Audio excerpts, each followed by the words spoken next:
Spicy lemon garlic chicken.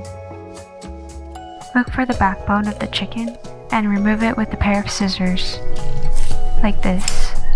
Tuck the wings underneath the breast. Then I mix baking powder with salt and rub it all over the chicken.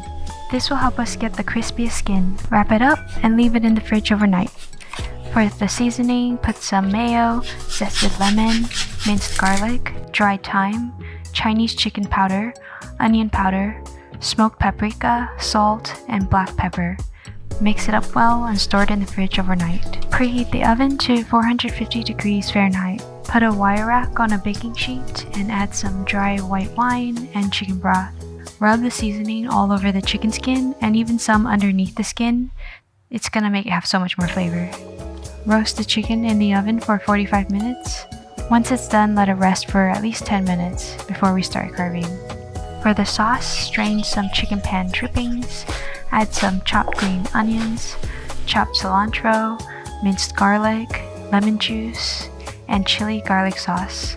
Let it simmer until it's slightly thickened.